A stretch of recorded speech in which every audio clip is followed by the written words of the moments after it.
नमस्कार मित्रांनो, श्री स्वामी समर्थ.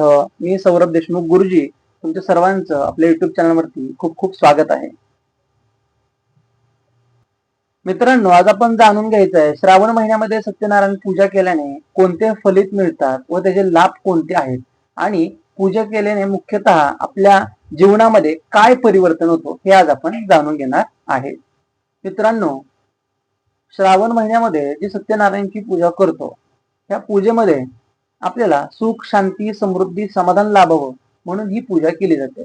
विशेषतः श्रावण महिन्यामध्ये जास्त करून महादेवाची पूजा ही केली जाते, शिवाची पूजा केली जाते, पण विष्णूंची पूजा ही तितकीच महत्वदायी सांगितली जाते, कारण की विष्णू भगवान हे पालनहार मानले जातात. म्हणून भगवान विष्णूंचे वेगवेगळे स्वरूप आहेत. त्या स्वरूपाप्रमाणे सत्यनारायण नावाचं हे स्वरूप आहे. या स्वरूपाचे महत्व म्हणजे सत्याच्या मार्गाने चालणारा व सत्य दिशा दाखवणारा, आणि नारायण म्हणजे संपूर्ण सृष्टीचं पालन पोषण करणारा, असे हे श्रीहरी. या पूजेमुळे मनुष्याला स्वतःच्या जीवनामध्ये सत्याचा मार्गी जाण्यास प्रेरणा मिळते व संघर्ष व सर्व अडचणीवरती मात करण्याची क्षमता मिळते. श्रावण महिन्यामध्ये पूजा केल्यानंतर मिळणारे फळ.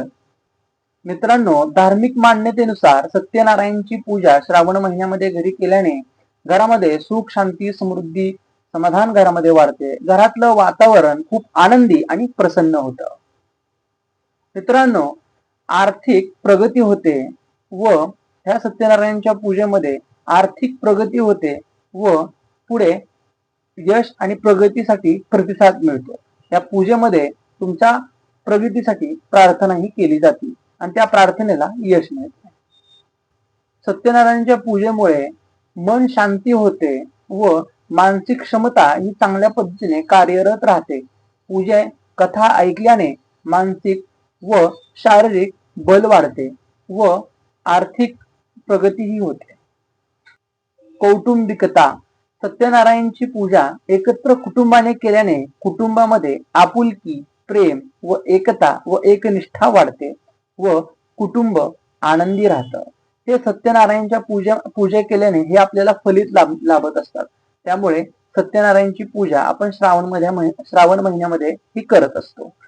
तुम्हाला व्हिडिओ आवडला असेल तर लाईक करा, होईल का शेअर करा आणि सबस्क्राईब करायला विसरू नका. भेटूयात परत पुढील नवीन व्हिडिओमध्ये. श्री स्वामी समर्थ.